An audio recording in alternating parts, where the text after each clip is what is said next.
अच्छा बेटा, इस वक्त आपके पास थोड़ी स्पीड से भगाता हूँ मैं। और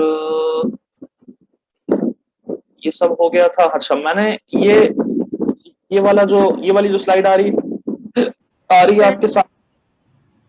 सर अगर आप हैंड फ्री यूज कर रहे हैं तो थोड़ी सी हैंड फ्री पीछे कर रहे हैं क्योंकि बहुत शोर आ रहा है।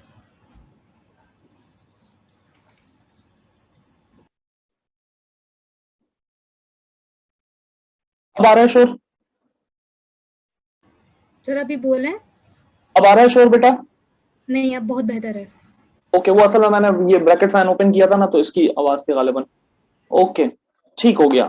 तो ये वाला जो स्लाइड थी मैंने कल आपको पूरी एक्सप्लेन की थी, एक एक पॉइंट, और इसकी सारी डिटेल आगे भी मेंशन है। ठीक है, तो आगे चलते हैं फाइनेंशियल प्लानिंग की जाने।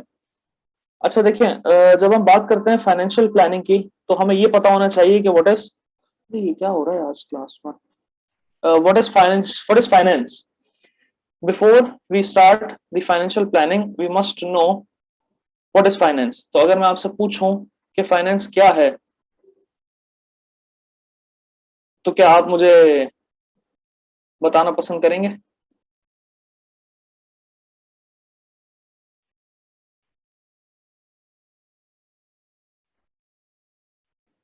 जी, अगर मैं आपसे पूछूं व्हाट इज फाइनेंस, तो क्या आप मुझे बताना पसंद करेंगे कि फाइनेंस क्या है? आवाज सही आ रही है बेटा या अभी भी नहीं आ रही है? मुझे ऐसे क्यों डाउट हो रहा है कि आपको आवाज नहीं आ रही है मेरी सही से। आवाज आ रही है लेकिन बहुत शार्प आ रही है। कुछ हार पा रही है? अच्छा जी, अब बेहतर है कुछ? जी बेहतर है। ओके ठीक है, मैंने इसका वॉल्यूम थोड़ा सा कम कर दिया। ओके बेटा, बताइए जल्दी से, फाइनेंस क्या चीज है? Sir finance management of money होता है जहां पर हमारे पास इन्वेस्टिंग मनी होता है, बोरोइंग और लेंडिंग, और फिर बजटिंग होता है जिस तरीके से हम अपने बिजनेस को रन करने के लिए जो है वो प्रोग्राम सेट करते हैं। Okay, anyone else? और कोई बेटा? Anyone else? What is finance? Sumaiya ने कहा finance is that money which is utilised in business. अच्छा जी, ठीक है। और कोई? जल्दी जल्दी बताओ। अच्छा भाई, आप तो चुप कर गए जी। What is finance, come on. अगर मैं बिल्कुल आसान तरीन अल्फाज में बात करूं, तो फाइनेंस का मतलब होता है कैश और cash equivalent which is required in business, simple is that. ठीक है, कैश या कैश की कैश का इक्विवेलेंट जो मुझे बिजनेस चलाने के लिए, बढ़ाने के लिए, शुरू करने के लिए चाहिए, इज कॉल्ड फाइनेंस। बस सिंपल इज दैट। फिर जो सेकंड टर्मिनोलॉजी आती है वो है फाइनेंसिंग। ठीक है, अब फाइनेंस और फाइनेंसिंग क्या एक ही चीज है या इन दोनों में फर्क है? कोई मुझे बताना पसंद करेगा? Is there any difference between finance and financing, और both are considered as the same? Sir different है थोड़ा थोड़ा। थोड़ा थोड़ा, जिस तरह थोड़ा थोड़ा आप जाग रही हैं। हाँ थोड़ा थोड़ा ही। हाँ देखा बेटे, पता सब चल जाता है जी। अच्छा बताओ बच्चे, चलो थोड़ा थोड़ा डिफरेंस बताओ। सर फाइनेंसिंग है कि फंड अरेंज करना इन्वेस्टमेंट के लिए, और फाइनेंस और फाइनेंस बस उसके बाद घर वालों ने नाश्ता नहीं दिया। सही कह रहे हो। एक्चुअली में वो फंड होता है जो हाँ हम सिंपल। बिजनेस में इन्वेस्ट करने के लिए हाँ चाहिए अब होता है हमें। बिल्कुल बिल्कुल बिल्कुल 100% you are right. Financing is that activity in which you arrange the finance, and finance is the funds which are used or which are arranged. Simple is that। ठीक हो गया। ओके अगला हमारा टॉपिक फाइनेंशियल प्लानिंग है, और financial planning के बाद फिर अगली स्लाइड भी फाइनेंस पर ही बेस करती है पूरी। देखो फाइनेंशियल प्लानिंग, बीइंग अ, अगर आप एक स्मॉल बिजनेस के अंदर हैं, being a sole proprietor, being a small business person, और being a small entrepreneur, you need to have some funds. ठीक है, पैसे के बगैर तो बिजनेस नहीं चलेगा। लेकिन ये मैंने पहले भी कहा था, मैं फिर दोहराता हूं कि finance is the requirement of the business, but it is not necessary that finance is available in your pocket. You may arrange it from different sources। ठीक है, जो हम आगे वाली स्लाइड में डिस्कस करेंगे।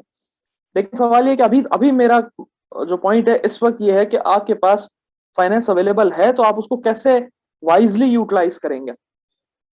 देखिए फाइनेंस से रिलेटेड बिजनेस के अंदर 3 बेसिक फैक्टर्स होते हैं, ठीक है। अरेंजमेंट के बाद की बात कर रहा हूं मैं, ठीक है। अरेंजमेंट के बाद 3 बेसिक फैक्टर्स होते हैं। आपने अपने एक्सपेंसेस को एलोकेट करना होता है कि पैसा किस तरह से डिफरेंट एक्सपेंसेस में यूटिलाइज होगा। आपने उस पैसे की इन्वेस्टमेंट डिटरमाइन करनी होती है कि उस पैसे को कैसे इस्तेमाल करना है। और थर्ड चीज है कैश मैनेजमेंट, यानी वो जो पैसा आपके पास है उसमें कितना आपने होल्ड करके रखना है अपने पास बिजनेस में, और कितना जो है वो यूज करना है। तो आपने ये देखना होता है कि आपके एक्सपेंसेस में कितना पैसा एलोकेट होना चाहिए, आपकी इनिशियल इन्वेस्टमेंट कहाँ होनी चाहिए, और आपके पास लिक्विड कैश कितना होना चाहिए। ठीक हो गया। जैसे बैंक की हम बात करते हैं ना अक्सर, क्योंकि कैश की जब मैनेजमेंट की बात करते हैं ना, तो बेस्ट एग्जांपल बैंकिंग सेक्टर की होती है। अगर आपको कैश मैनेजमेंट की एग्जांपल कंसिडर करनी है तो सबसे बेहतरीन एग्जांपल होगी बैंकिंग की। इसीलिए कहते हैं कि बैंक की जो रेपुटेशन होती है ना, अक्सर इसमें थोड़ी सी कंफ्यूजन होती है वो लोगों को। बैंक की रेपुटेशन डिपेंड करती है उसकी लिक्विडिटी के ऊपर, यानी बैंक के पास वक्त रेडीली अवेलेबल कैश कितना है। ठीक है, रेडीली जितना अवेलेबल कैश होगा उतना ज्यादा वो बैंक लिक्विड होगा, उतनी ज्यादा उसकी बेहतरीन रेपुटेशन कंसिडर होगी। तो इसी तरह एक बिजनेस के अंदर भी जितना कैश अवेलेबल होगा उतनी ज्यादा रेपुटेशन अच्छी होगी, उतना ज्यादा वो बिजनेस लिक्विड कंसिडर होगा। ठीक हो गया। तो आपके पास कैश की मैनेजमेंट होनी चाहिए, आपको ये पता होना चाहिए कितना पैसा होल्ड करना है और कितना यूटिलाइज करना है, इसी में सारा गेम छुपा हुआ है। फॉर एग्जाम्पल अभी रमजान में, अब जो हमारे एक दोस्त हैं होलसेलर, ठीक है, उनसे बात हो रही थी तो वो कह रहे थे कि भाई जब तक 6 बजे तक का टाइम होता है, अगर मिसाल के तौर पर बिजनेसेस का हमारे यहाँ पे लॉकडाउन में, तो उस वक्त जो है वो हमें कैश की मैनेजमेंट आसान हो जाती है, इसलिए क्योंकि उस वक्त जो कस्टमर आता है हमारे पास वो बार्गेन कम करता है और परचेजिंग ज्यादा करता है, तो हमारे पास कैश इनफ्लो ज्यादा आता है।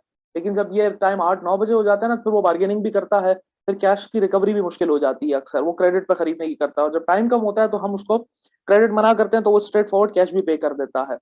तो कैश की मैनेजमेंट उस सूरत में आपके लिए आसान होगी जब डिफरेंट सर्कमस्टांसेस को आप एग्जैक्टली बिल्कुल उसी तरह एनालाइज करेंगे। जैसा अभी कुछ दिनों पहले कॉटन की शॉर्टेज हुई थी, ठीक है, यार्न की शॉर्टेज का एक र्यूमर क्रिएट हुआ। हालांकि याद रखिएगा जितने भी कॉटन मैन्युफैक्चरिंग प्रोड्यूसर्स होते हैं या इंडस्ट्रीज होती हैं या फैक्ट्रीज होती हैं, अपने पास एटलीस्ट 6 मंथ्स का स्टॉक रखती हैं, एटलीस्ट बता रहा हूँ, राइट। बड़ी कंपनी साल साल का भी स्टॉक रखती है अपने पास यार्न का। तो अगर मेरे पास 1 साल का स्टॉक रखा हुआ है तो मार्केट में अगर उसकी प्राइस अप एंड डाउन हो भी रही है शॉर्ट टर्म में, तो मुझ पर फर्क नहीं पड़ना चाहिए, उसके बावजूद भी फर्क पड़ा। तो यान की प्राइसेस का मार्केट में इतना र्यूमर क्रिएट हुआ कि लोगों ने वो अमाउंट जो क्रेडिट पे चलता था, वो ट्रांजेक्शन जो साल साल से क्रेडिट पे चल रही होती थी, मार्केट के नॉर्म में क्रेडिट था, वहां एडवांस अप्लाई होना शुरू हो गया। लोगों ने कहा भाई अवेलेबल नहीं है, एडवांस दोगे तो मिलेगा, वो भी 1 महीने के बाद डिलीवर करेंगे हम आपका जो स्टॉक है, आपकी जो रिक्वायरमेंट है। तो उस वक्त आपको ये देखना है कि मुझे इस वक्त मेरे पास अगर लिक्विड कैश होगा तो मैं एडवांस पे करूंगा ना। मैं कह रहा हूँ नहीं भाई, आप मुझे 1 महीने बाद बना के दें तो मैं आपको पेमेंट करूंगा कैश, तो भाई इस वक्त मैं सिर्फ एडवांस पेमेंट कलेक्ट कर रहा हूँ और कैश की पेमेंट भी नहीं हो रही है, ऑन द स्पॉट भी नहीं हो रही है, क्रेडिट भी नहीं हो रही है, पहले देना पड़ेगा। तो उसी सूरत में दोगे ना जब आपके पास लिक्विड कैश मौजूद होगा। तो कैश की फाइनेंशियल प्लानिंग के अंदर आप अपने एक्सपेंसेस को एस्टिमेट करते हो, आप अपनी इनिशियल इन्वेस्टमेंट को यूज करते हो डिफरेंट एसेट्स के अंदर, और अपनी लिक्विडिटी को मैनेज करते हो। ये 3 चीजें अपने पास नोट कर लीजिएगा। आप कहें तो मैं चार्ट पे लिख देता हूँ, मैं लिख देता हूँ। नंबर 1 एक्सपेंसेस, ठीक है, इनिशियल इन्वेस्टमेंट इन एसेट्स, ठीक है, और थर्ड है आपका लिक्विडिटी मैनेजमेंट। ये बात समझ में आई या नहीं आई है, पहले ये बताइए। ये 3 पॉइंट्स बेटा समझ में आए या नहीं? हाँ भाई बच्चों,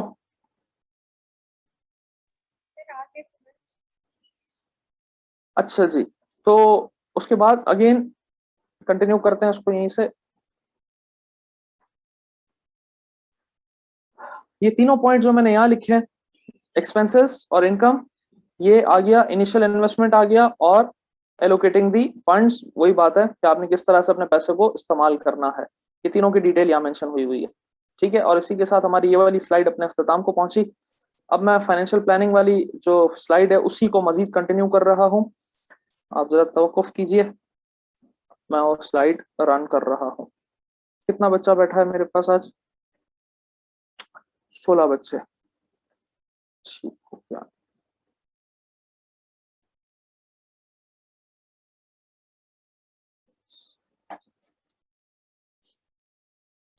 हो गया।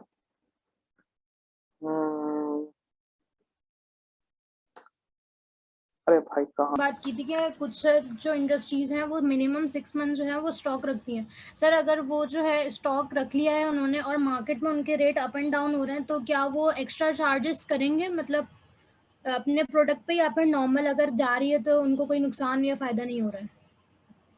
ठीक है, इसके दो एस्पेक्ट्स हैं बेटा। एक एक तो ये कि अगर आप वो प्रोडक्ट बना रहे हो जो स्टैंडर्डाइज है, राइट, फिर स्टैंडर्डाइज और कस्टमाइज है, दो प्रोडक्ट्स होता है ना। अगर आप स्टैंडर्डाइज प्रोडक्ट बना रहे हो तो उसके रेट को आपने मार्केट कंपेटिटिव करना होता है। मैं आपको एक एग्जांपल दे देता हूँ उसकी। इसकी एग्जांपल ऐसे ही है, जैसे आप किसी डिपार्टमेंटल स्टोर में जाओ, कराची में से बहुत सारे डिपार्टमेंटल स्टोर हैं जो आपको डिफरेंट गारमेंट्स की रेंज ऑफर करते हैं, रेडीमेड गारमेंट्स की।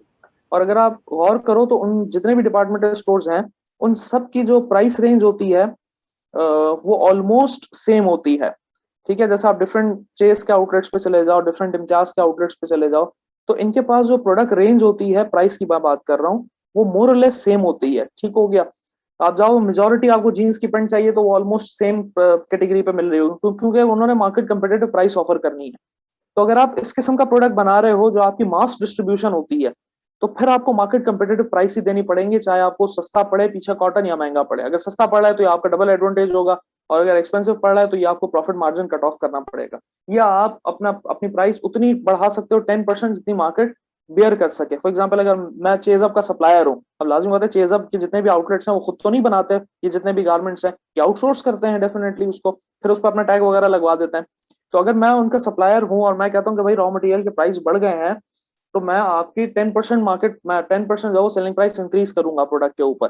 तो अगेन, अगर वो मेरा परचेजर जो मेरा बायर है, अगर वो एग्री कर जाता है, उसको पता है कि अगर उसने मार्केट प्राइस बढ़ाई तो कोई और उसी, जैसे आपके पास मार्केट में और बहुत सारे चेस के ब्रांड्स अवेलेबल है, तो कस्टमर जो वो कहीं और भी जा सकता है, तो वो कहेगा कि नहीं सर 10% तो हम एक्सेप्ट नहीं करेंगे, 5% एक्सेप्ट कर लेंगे। तो फिर वो निगोशिएशन होती है और आप उसके उस अकॉर्डिंग टू प्राइस आप ऑफर करते हो। लेकिन अगर आप कस्टमाइज प्रोडक्ट बना रहे हो तो उसमें आप चार्ज कर सकते हो ज्यादा। ठीक है, अगेन प्रोड्यूसर के ऊपर इम्पैक्ट आता है इसका, और यही कैश मैनेजमेंट या यही जो है वो इन्वेंट्री मैनेजमेंट का हिस्सा है। इसका एक और कहलाता है EOQ, आगे जाके हो सकता है आप पढ़ें कभी, इकोनॉमिक ऑर्डर क्वांटिटी, यानी कि आप उतना ऑर्डर करें जितनी आपको इमीडिएटली जरूरत है। लेकिन अगर आप मास प्रोड्यूस कर रहे हो, मास लेवल पर प्रोड्यूस कर रहे हो, then you have to have the backup, आपके पास बैकअप होना चाहिए। अगर नहीं है तो फिर आप लॉस बेयर करेंगे, कस्टमर चला जाएगा। इसी तरह एक्सपोर्ट वाले भी एग्जैक्टली यही अप्रोच रखते हैं। एक्सपोर्ट वाले तो 6 महीने नहीं, साल का भी बैकअप रखते हैं अपने पास, क्योंकि एक्सपोर्ट का कस्टमर एक दफा चला गया उसको वापस लाना बड़ा मुश्किल काम होता है। लोकल मार्केट से तो फिर भी आप दोबारा उससे निगोशिएट कर लोगे, बार्गेन कर लोगे, उसको राजी कर लोगे, कन्विंस कर लोगे। लेकिन एक्सपोर्ट के कस्टमर को अगर आपने लूज कर लिया तो ये आपके लिए एक बहुत बड़ा डिसएडवांटेज होता है। तो अगेन इसका इम्पैक्ट प्रोड्यूसर पे पड़ता है। अगर वो स्टॉक रखता है और लास्ट टाइम उसने स्टॉक किया था वो कंपैरेटिवली लेसर प्राइस थे, तो उसका प्रॉफिट मार्जिन बढ़ सकता है, वो सेलिंग प्राइस मार्केट और बेहतर कंपेटिटिव सेलिंग प्राइस ऑफर कर सकता है, जिससे उसकी सेल बढ़ सकती है। इम्पैक्ट अल्टीमेटली मैन्युफैक्चरर पे पड़ेगा इसका। ठीक है जी, ओके, अब नेक्स्ट स्लाइड चलते हैं। सर आप देखें, सर 5th स्लाइड से जंप कर गए 7th स्लाइड पे। ठीक है, तो क्या ये गलत लिखा हुआ है? ये बिल्कुल भी गलत नहीं लिखा हुआ है, ये सही लिखा हुआ है। जो 6th स्लाइड है वो मेरी अपनी नहीं है, वो मुझे एक जगह से मिली थी, तो उसको मैंने 6 नंबर पे रखा था, वो मैं आपको शेयर जरूर कर दूंगा। एक जगह से फाइनेंस की स्लाइड थी, लेकिन वो इस तरह की डिटेल नहीं है जिस तरह मैं बना देता हूँ आपके लिए। वो सिंपल एक एक पॉइंट्स लिखे हुए हैं, तो वो मैं आपके साथ शेयर कर दूंगा, उसको आप पढ़ लीजिएगा। वो आपको सपोर्ट फंक्शन प्रोवाइड कर देगी, यानी 7 स्लाइड को सपोर्ट करने के लिए 6 स्लाइड बनाए। 6 स्लाइड मैंने एक जगह से तलाश की थी, मुझे मिली थी, मुझे पसंद आई, मैंने रख ली अपने पास, तो वो मैं शेयर कर दूंगा, उसको पढ़ाऊंगा नहीं मैं। ठीक है जी, हाँ, उससे कोई कंफ्यूजन हो तो मुझसे आप प्लीज पूछ सकते हैं, होगी नहीं अलबत्ता, क्योंकि इसके अंदर इतनी डिटेल बात हो चुकी है। तो स्लाइड नंबर 7 जो है ये आपकी पूरी फाइनेंस के गिर्द घूम रही है। ठीक है, फाइनेंसिंग कैसे होनी है, कौन कौन जो है वो आपको फाइनेंस कर सकता है, कहाँ कहाँ से आप अपना फाइनेंस अरेंज करेंगे, और उन फाइनेंस को आप किस तरह से वाइजली यूटिलाइज कर सकते हैं। दो बेसिक कैपिटल रिक्वायरमेंट्स होती हैं आपकी, एक फिक्स एसेट और वर्किंग कैपिटल है। फिक्स एसेट का मतलब वो इनिशियल इन्वेस्टमेंट जो आप कहीं कहाँ से ऑब्टेन करोगे, चाहे इक्विटी से ऑब्टेन करो या डेट से ऑब्टेन करो। क्या डेट और इक्विटी का मैंने पहले कभी आपको कॉन्सेप्ट दिया है? तो फिर मैं बात उसी फ्लो में चलाऊंगा ना, पहले मैं डेट और इक्विटी का कॉन्सेप्ट दे दूं आपको। जी सर, बताया है आपने। बस ठीक है, पता है तो काफी है। तो वो कहीं से भी मैं अरेंज कर रहा हूँ फंड्स, ठीक है, उस फंड्स को पहले तो मैं फिक्स एसेट में यूटिलाइज करूंगा ना। फॉर एग्जांपल मुझे ऑफिस खरीदना है, फॉर एग्जांपल मुझे शॉप खरीदनी है, या वेयर हाउस परचेज करना है, इन्वेंट्री खरीदनी है, ठीक हो गया। अब मैं फिक्स से थोड़ा करंट पे भी आ रहा हूँ। इन्वेंट्री खरीदनी है, व्हीकल्स खरीदनी है, उसके बाद आपको फर्नीचर खरीदना है, या भी पंखे लाइटें एसी वगैरह चल रहा है, ये सब आपको चाहिए होगा। तो ये जितने भी एसेट्स हैं पहले तो मुझे उनमें इन्वेस्टमेंट की जरूरत होगी ना। जिस तरह आप एक बिजनेस प्रपोजल बनाते हैं तो आपको सबसे पहले अपने फिक्स एसेट आइडेंटिफाई करने होते हैं। ठीक हो गया। फॉर एग्जाम्पल अगर मैं एक रेस्टोरेंट ओपन कर रहा हूँ तो रेस्टोरेंट के लिए क्या क्या फिक्स एसेट चाहिए होंगे, फर्नीचर होता है और भी बहुत सारी चीजें होती हैं। इसी तरह फॉर एग्जाम्पल अगर मैं एक इंटरनेट सर्विस प्रोवाइडर हूँ, मैं एक सर्विस दे रहा हूँ, इंटरनेट की एक नई सर्विस ऑफर कर रहा हूँ, फाइबर ऑप्टिक, तो उसके लिए मुझे क्या चाहिए, मुझे सिस्टम्स चाहिए होंगे, मुझे पूरा नेटवर्क चाहिए होगा, उससे रिलेटेड एक्सेसरीज चाहिए होंगी, पूरी एक प्रॉपर स्पेस चाहिए होगी, वहाँ प्रॉपर कूलिंग का सिस्टम मुझे चाहिए होगा, बैकअप जनरेटर सिस्टम चाहिए होगा। तो वो सारी चीजें मुझे फिक्स एसेट होंगी मेरा, मुझे उसमें इन्वेस्टमेंट करनी है। ठीक हो गया। इसी तरह आप अगर एक बेवरेजेस की शॉप ओपन करते हैं तो उसके लिए आपको डिफरेंट मशीनरीज चाहिए होती है, मशीन चाहिए होती हैं जिसको आप अप्लायंसेस कहते हो, रॉ मटेरियल चाहिए होगा। मैं अगर एक गारमेंट्स प्रोड्यूसिंग फैक्ट्री ओपन करना चाहता हूँ तो मुझे उसके लिए रॉ मटेरियल चाहिए, मुझे मशीन्स चाहिए, मुझे जो जगह चाहिए वो पर्टिकुलर फैक्ट्री प्रेमिसेस मुझे चाहिए होगी, और एक्सेसरीज चाहिए होंगी। ये तो हो गया बेटा fixed asset. Then comes the working capital. Working capital again वो पैसा होता है जो आप इमीडिएटली इस्तेमाल करते हो अपनी इन्वेंट्री के अंदर, अपने रॉ मटेरियल के अंदर और अपने रनिंग एक्सपेंसेस के अंदर। यानी ये वर्किंग कैपिटल वो पैसा है जो आपके पास रेडीली लिक्विड फॉर्म में कैश अवेलेबल है। इस तरह से आसान अल्फाज में समझ लीजिए। ठीक है। फिर इंशाल्लाह जब आप अकाउंटिंग पढ़ेंगे तो उसके अंदर वर्किंग कैपिटल की बाकायदा कंप्यूटेशंस होती हैं। वो करंट एसेट्स में से हम करंट लायबिलिटीज माइनस कर देते हैं तो हमारे पास वर्किंग कैपिटल आता है।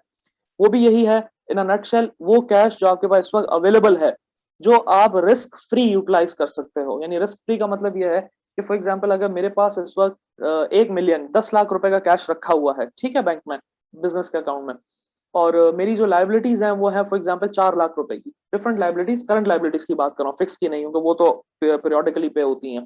तो 4 लाख रुपए की जो मेरी लाइबिलिटीज है, अगर मैं उसको आज भी पे कर दूं, हालांकि मुझे आज नहीं पे करनी है, उसमें से कुछ अमाउंट एक हफ्ते बाद करना है, कुछ 10 दिन बाद करना है, कुछ 15 दिन बाद करना है, कुछ 20 दिन बाद करना है, कुछ 1 महीने बाद करना है, लेकिन अगर मैं ये अज्यूम करूं कि मुझे सबका सब अमाउंट आज के दिन पे करना पड़ जाए, तो क्या मैं उस 10 लाख से वो 4 लाख की लाइबिलिटी पे कर सकता हूँ? तो आपका जवाब होगा डेफिनेटली यस। और उस 4 लाख को पे करने के बाद मेरे पास कितना बचेगा? मेरे पास फिर भी 6 लाख रुपए बचेंगे। तो वो 6 लाख रुपए वर्किंग कैपिटल कंसिडर होता है कि ये 6 लाख रुपए मैं आसानी से रिस्क फ्री इन्वेस्ट कर सकता हूँ कि अगर इसमें कुछ इशू होता है तो ना मेरे लाइबिलिटी साइड कोई हर्ट होगी, ना मेरे क्रेडिटर्स का कोई इशू होगा, और ना मेरी लिक्विडिटी पे कोई क्वेश्चन मार्क होगा। ये बात समझ में आई वर्किंग कैपिटल वाली?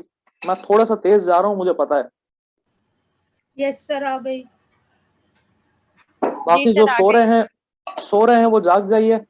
उनके 2 क्लासें लेने के बाद तो मेरे ख्याल से जाग जाना चाहिए।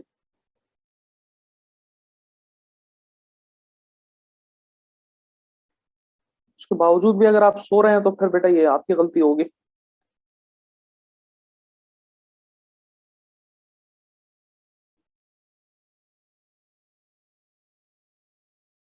आहिस्ता आहिस्ता जाग रहे हैं, माशाल्लाह। जागिए जागिए। आज तो वैसे भी गर्मी कंपैरेटिवली कम है कल के मुकाबले में। मुझे अभी रास्ते सर में इतनी ज्यादा गर्मी फील नहीं हुई जो कल फील हुई थी। जी कहिए, किसी ने क्या कहा कुछ? एक तो ये पता नहीं चलता कौन किस पर क्या कह रहा है। वर्किंग कैपिटल जो है वो बिजनेस इन्वेस्टमेंट मतलब में री इन्वेस्ट कर सकते हैं? पूरी इन्वेस्टमेंट ही है बेसिकली। सर वो तो देखो है ना। वो इन्वेस्टमेंट, लेकिन जो उसमें लाइबिलिटीज हमने निकाल दी हैं और हमारे पास जो है 6 लाख रुपए बचे हैं, उसको हम दोबारा री इन्वेस्ट कर दें? वही तो कह रहा हूँ बच्चे कि वो जो 6 लाख रुपए बचे हैं ना, उसी को तो आप इस्तेमाल करोगे फ्रीली। मतलब वो वही तो साइड री इन्वेस्टमेंट है। प्रॉफिट जनरेट कराएगा ना? डेफिनेटली कराएगा ना। मतलब अब मुझे अगर कोई ऑर्डर देना है, कोई रॉ मटेरियल खरीदना है, तो मेरे पास 6 लाख रुपए सेफर साइड है, या मुझे कोई और एसेट खरीदना है, रनिंग एसेट खरीदना है, फिक्स एसेट खरीदना है, करंट एसेट खरीदना है, तो वो 6 लाख रुपए मेरे पास वो सेफ अमाउंट है जो मैं इजीली इन्वेस्ट कर सकता हूँ विदाउट एनी प्रॉब्लम। क्योंकि उसका अगर वो अगर लॉस में भी जाएगा तो उसका इंपैक्ट मुझ पे पड़ेगा, मेरे क्रेडिटर्स पे कोई क्वेश्चन मार्क नहीं लगेगा। Okay sir. ठीक हो गया। जैन जैन है या जैन चला गया? जैन है, जैन सो रहा है मुझे लग रहा है।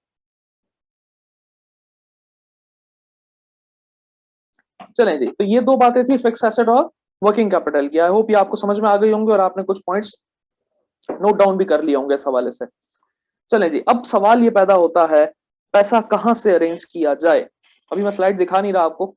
How, from where to arrange the finance, ये एक बहुत बड़ा क्वेश्चन है। आपको डेट और इक्विटी का तो कॉन्सेप्ट पता है, बिल्कुल सही है, चले मान लिया वो पता है, वो आगे आ भी जाएगा, लेकिन ये मैं जज कैसे करूं मैं इसको एनालाइज कैसे करूं कि मुझे कहां से पैसा जनरेट करना है, इक्विटी से जनरेट करना है, डेट से जनरेट करना है, कौन सा मोड, कौन सा सोर्स मेरे लिए आइडियल कंसिडर होगा, ये मैं कैसे एनालाइज करूं, राइट। डेफिनेटली इसके इसके बिजनेस टू बिजनेस ये वेरी करता है, मैं बिल्कुल मान रहा हूं कि आप डिफरेंट बिजनेसेस के अंदर डिफरेंट अप्रोच यूज की जाती है।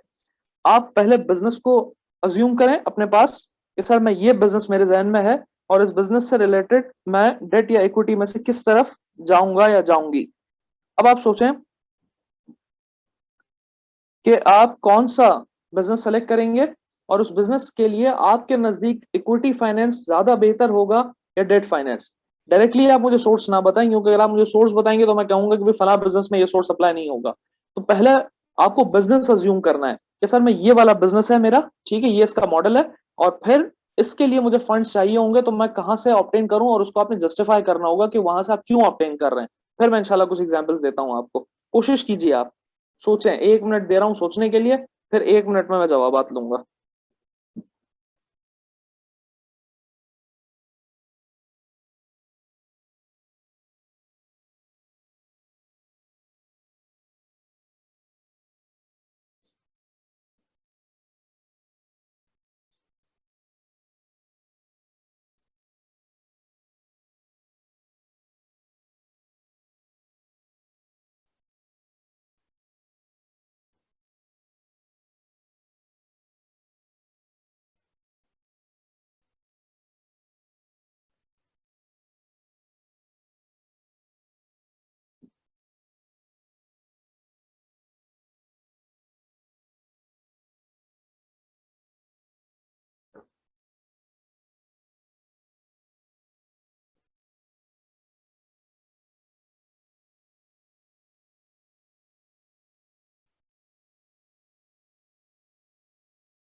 ओके जी, एक जवाब आया है मेरे पास चैट पे।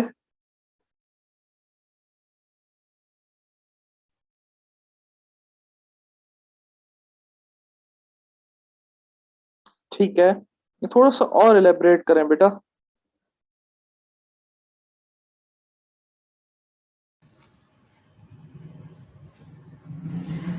सर जी कहिए बेटा। सर अज्यूम बिजनेस जो है वो बैंक्वेट्स है, मतलब शादी हॉल्स हैं, ठीक है ठीक ना। है। और क्योंकि इसका प्रॉफिट मार्जिन ज़्यादा होता है, और अगर एज अ इक्विटी में बात करूं तो मेरा प्रोस्पेक्टिव हाफ इक्विटी होगा और हाफ लोन की प्रोवाइड, मतलब लोन हासिल करना होगा। इक्विटी में हमारे पास ये है कि अगर हम लोन हासिल करना चाहेंगे तो हमें उन्हें श्योरिटी दिखानी होती है कि हम आपका जो है वो लोन रीपे कर सकते हैं ईजिली। तो इसलिए जो भी कुछ आज्यूम सेलेक्ट करूंगी तो इक्विटी के हिसाब से कोई बड़ी मतलब सिक्योरिटी उन्हें दिखा सकूं कि आगे वो इजीली हमें लोन प्रोवाइड कर सकते हैं कैरेक्टर वगैरह को देखकर, या फिर हमारी जो फ्लो है, मतलब प्रॉपर्टी फ्लो वगैरह जो है उसको देखकर हमें लोन दे सकें। करेक्ट। Anyone else?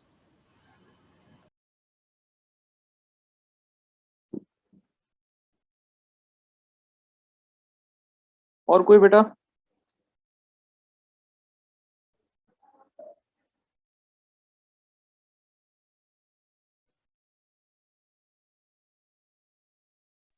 सर अगर स्मॉल बिजनेस के पर्सपेक्टिव से देखा जाए तो अगर अपने कैपिटल पर होम बिजनेस तो वो ज्यादा बेटर होगा, क्योंकि स्मॉल बिजनेस होगा तो उसमें स्मॉल बिजनेस में प्रॉफिट मार्जिन ज्यादा नहीं होता।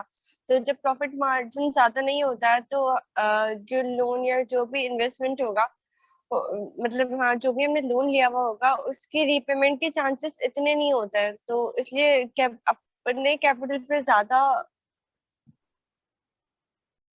ठीक है, ठीक हो गया, आपने भी किसी हद तक सही बात कही है। और कोई बेटा?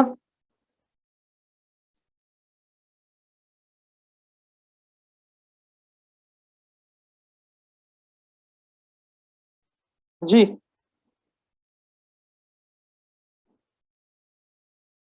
जी, और कोई बेटा? चलें जी। तो जहां तक आपने कोशिश की, बहुत अच्छी कोशिश की। मैं पहले दोनों आप दोनों ने जो एग्जांपल्स दिए हैं, पहले तो मैं उनको एनालाइज कर लेता हूं, उसके बाद फिर आगे बढ़ते हैं। पहली जो एग्जांपल थी वो बैंक्वेट हॉल की थी। देखो, banquet hall definitely you need to have some space ना। तो अगर आपके पास फॉर एग्जांपल इनिशियल इन्वेस्टमेंट इतनी है कि आप वो बैंक्वेट हॉल की स्पेस परचेज कर सकें, ठीक है, तो आप उसको परचेज करने के बाद उस उसी लॉन को या उसी बैंक्वेट को या उसी मार्कुई को आप मॉर्गेज कर सकते हैं। और मॉर्गेज करने के बाद लोन ले सकते हैं। और आपको पता है, चूंकि टर्नओवर इसका बहुत हाई होता है, ठीक हो गया, डेली बेसिस पे और वीकेंड्स पे तो बहुत ज्यादा बुकिंग होती है। और खास करके ये ईद के बाद का जो सीजन होता है, जो शादियों का सीजन कहलाता है, उसके अंदर तो बहुत ज्यादा आप हाई चार्ज कर सकते हो। तो चूंकि कैश फ्लो इतना ज्यादा होता है कि आप इजीली उसको मॉर्गेज करके लोन भी ले सकते हो। अच्छा, एक तो ये तरीका। दूसरा तरीका ये कि आप खरीदते वक्त ही उसको मॉर्गेज कर लो। यानी कि फॉर एग्जाम्पल आपके पास इनिशियल इन्वेस्टमेंट तो नहीं है इतनी ज्यादा, तो आप एक मॉर्गेज मॉर्गेज करो उसी पर्टिकुलर हॉल को, बैंक्वेट को, और फिर उससे प्रॉफिट जनरेट करो। फॉर एग्जाम्पल आपने वो जमीन परचेज की है, आपने वो जगह परचेज की, आप बैंक के थ्रू उसको परचेज कर लो। जब आप बैंक के थ्रू परचेज करोगे तो आपको पता है कि रनिंग इसकी बहुत ज्यादा है, कैश फ्लो मेरा बहुत अच्छा है, तो मैं इसकी जो इंस्टॉलमेंट्स होती हैं वो आसानी से पे कर सकता हूँ। जब आसानी से मैं पे कर सकता हूँ इंस्टॉलमेंट, और लाखों रुपए की इसकी बुकिंग होती है। इनफैक्ट आपको शायद यकीन ना है, अभी रिसेंट जो ये लॉकडाउन लगा था रमजान से पहले, ठीक हो गया, एक लास्ट जो इवेंट मैंने अटेंड किया था एक बैंक्वेट में, और हमारे एक रिश्तेदार गए थे, उन्होंने बहुत स्ट्रिक्टली सबको कहा था कि भाई फॉर श्योर आपने 8 बजे पहुंच जाना है, ठीक है। और I think they started around 8:15 और 8:30 मैक्सिमम, ठीक है। हुआ ये था कि जो हॉल ने बुकिंग क्या की थी, 7 से 10 की एक बुकिंग की थी उस हॉल ने, और 10 से 1 की दूसरी बुकिंग की थी। यानी 7 से 10 का एक इवेंट होना था एक फैमिली का, और वहीं पे 10 से 1 में दूसरा इवेंट होना था। तो आप अंदाजा कर लीजिए कि जहां उसको एक अमाउंट मिलना था, फॉर एग्जाम्पल एक बुकिंग तो ऑब्वियसली बात पूरी रात की होती है, शाम 6-7 बजे से लेकर 12-1 बजे तक, उसने सेम टाइम में 2 डिफरेंट इवेंट्स करवा दिए वहां पे, और डेफिनेटली डबल चार्ज किया, यानी 2 दफा उसको पेमेंट मिल गई। अगर उसमें अगर 20% 30% कम भी था, तब भी उसका स्ट्रेट फॉरवर्ड मुनाफा ज्यादा है। तो इससे अंदाजा कर लीजिए कि ये अप्रोच अगर एक हॉल ओनर ने अपनाई है, तो इस तरह की मल्टीपल लोगों ने भी की होगी इस तरह से, and they generated millions of rupees. लाखों रुपए जनरेट हो गए भाई इसमें बैठे बैठे। तो आपको पता है कि कैश, एक सेकंड होल्ड कीजिए।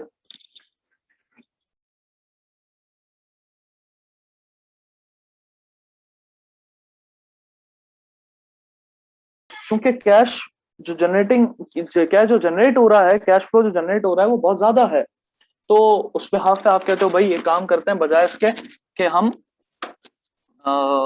इनिशियल अपनी खुद इन्वेस्टमेंट करें, हम ले लेते हैं लोन। जब हम लोन ले लेंगे तो हमें फायदा ये होगा, कैश तो आ ही रहा है, तो बड़े मजे से पेमेंट्स उतर जाएंगी, उसकी आसान हो जाएगा, टेंशन नहीं रहेगी। तो बिल्कुल उसके अंदर आप डेट फाइनेंसिंग को ऑप्ट करें, वो आपके लिए ज्यादा बेहतर है। अच्छा, एक बात, अब मैं इसकी एक जनरलाइज एग्जांपल देता हूं आपको। जनरल, हाँ, अगर आप उसकी बात करें, किसी शॉप की बात करेंगे, किसी वेयर हाउस की बात करेंगे, फॉर एग्जांपल मुझे एक रिटेल स्टोर ओपन करना है, या होलसेल की स्टोर ओपन करनी है मुझे, तो डेफिनेटली बैंक मुझे इतनी आसानी से उस पर लोन नहीं देगा, ठीक है। और ये बात बिल्कुल सही है कि बैंक्स जो है वो एसएमईज को लोन देने में रेजिस्ट करते हैं। एक बात, हालांकि माइक्रो फाइनेंसिंग की बहुत सारी स्कीम्स अवेलेबल है, गवर्नमेंट भी सपोर्ट कर रही है माइक्रो फाइनेंस को, लेकिन इन सब होने के बावजूद भी जो ओनर है स्मॉल बिजनेस का, वो भी रेजिस्ट करता है बैंक में जाने से। क्यों रेजिस्ट करता है? इसलिए रेजिस्ट करता है क्योंकि उसको पता है कि मेरा कैश फ्लो इतना सफिशिएंट नहीं होगा, मेरा प्रॉफिट मार्जिन इतना ज्यादा नहीं है, तो मैं लोन का रिस्क नहीं ले सकता। अगर मैंने लोन का रिस्क ले लिया और कोई चीज मॉर्गेज करवा दी, कल अगर मेरा बिजनेस नहीं चल सका, या फॉर एग्जाम्पल मेरा कैश फ्लो इतना अच्छा नहीं हुआ, तो मेरी मॉर्गेज प्रॉपर्टी भी सेल आउट हो जाएगी। तो उसमें रिस्क फैक्टर बहुत ज्यादा होता है। तो इसलिए हम कोशिश करते हैं कि फिर वहां पे इक्विटी फाइनेंसिंग की तरफ जाएं, कम इन्वेस्ट करें इनिशियल, और उसके बाद फिर हम अगर प्रॉफिट जनरेशन कैपेसिटी ज्यादा है, कैश फ्लो ज्यादा है, कैश इनफ्लो ज्यादा है, तो फिर हम जा सकते हैं फिर डेट फाइनेंसिंग की तरफ। अच्छा, एक जो जनरल एग्जांपल दी जाती है इसके अंदर, स्मॉल और मीडियम एंटरप्राइजेस के बिहाफ पे, फॉर एग्जांपल अगर आप ऐसा बिजनेस कर रहे हो कि जिसमें प्रॉफिट का मार्जिन कंपैरेटिवली ज्यादा होता है, ठीक है। तो जब प्रॉफिट का मार्जिन ज्यादा होता है तो आप डेट फाइनेंसिंग की तरफ जाते हो। फॉर एग्जाम्पल, आपको पता है कि आपका बिजनेस जो है वो मंथली बेसिस पे इजीली 20 to 30% प्रॉफिट अर्न करेगा, यानी जो भी आप उसको, जितना भी आप इन्वेस्ट करोगे, जितना अमाउंट भी आप यूटिलाइज करोगे। लेकिन यही अमाउंट अगर आप फॉर एग्जांपल जनरेट करते हो डेट फाइनेंसिंग से, तो आपको उस पर 12% या 15% इंटरेस्ट देना है। तो 12% और 15% देने के बाद भी मेरे पास ऑलमोस्ट 10 से 15% का अमाउंट बचेगा, 10 से 15% फिर भी रह जाएगा। तो मेरे लिए ज्यादा साउंड है कि भाई अच्छा है, मैं प्रॉफिट अर्न कर रहा हूँ, उसका एक सर्टेन हिस्सा ही जा रहा है, तो वो बहुत अच्छी बात है कि मैं फिर डेट फाइनेंसिंग की तरफ जाऊं, क्योंकि उसमें मुझे ज्यादा पे नहीं करना। जब मेरी हाई टर्नओवर मेरा बहुत ज्यादा है, तो फिर उसके लिए डेट फाइनेंसिंग ज्यादा बेहतर होता है इक्विटी फाइनेंसिंग के मुकाबले में। अब अगर आप इसी को पब्लिक लिमिटेड कंपनी पे इन्फोर्स कर दें, ठीक है, थोड़ी देर के लिए स्मॉल बिजनेस से बाहर आ जाएं, तो ये डेट फाइनेंसिंग वहां पे और ज्यादा अप्रिशिएबल है, क्योंकि प्रॉफिट अगर ज्यादा होगा तो शेयर होल्डर्स को ज्यादा देना पड़ेगा, प्रॉफिट ज्यादा होगा और इंटरेस्ट कम देना है तो वो आपके लिए फेवरेबल है, इंटरेस्ट कम दो और रिमेनिंग अमाउंट जो है वो बिजनेस को और एक्सपेंड करने के लिए इस्तेमाल कर सकते हैं आप। तो अगेन जो हमारे पास, फिर आ जाते हैं दोबारा उसी स्मॉल कैपेसिटी के ऊपर, हमारे पास जितने भी पाकिस्तान के अंदर जितने भी स्मॉल बिजनेस ओनर्स होते हैं, उनका जितना भी अमाउंट लगा हुआ होता है, इन्वेस्टेड अमाउंट होता है, वो ज्यादातर अमाउंट कैपिटल से ही जनरेट किया गया होता है, ठीक है। वो कहता है भाई थोड़ा अमाउंट इन्वेस्ट कर देंगे लेकिन हम लोन की तरफ नहीं जाएंगे।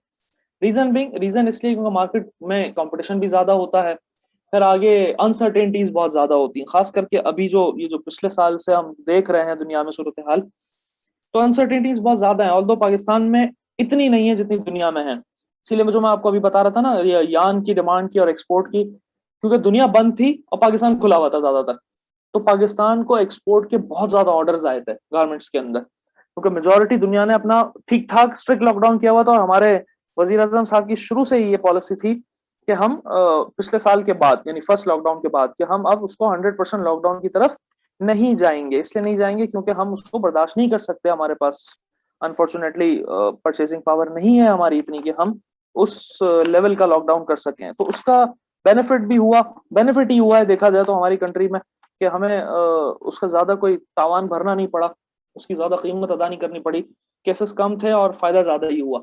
अवल्ला आलम इसके पीछे जो भी था, कौन से फैक्टर्स थे ये अल्लाह ही बेहतर जानता है, फायदा अलबत्ता हमारे लिए ही हुआ है, स्टिल एहतियात जरूरी है। तो फाइनेंस कहाँ ऑब्टेन करना है, ये सारी कहानी मैंने इसलिए सुनाई आपको कि सबसे पहले आप अपने नेचर ऑफ बिजनेस को आइडेंटिफाई करेंगे। अब जो की पॉइंट्स आप नोट कर लीजिए, फाइनेंस ऑप्ट करने के लिए, फाइनेंस का रास्ता अपनाने के लिए, फाइनेंसिंग करने के लिए, सबसे पहले you have to analyse the nature of your business. Number 1 मैं लिख ही देता हूँ यार चैट पे, ठीक है।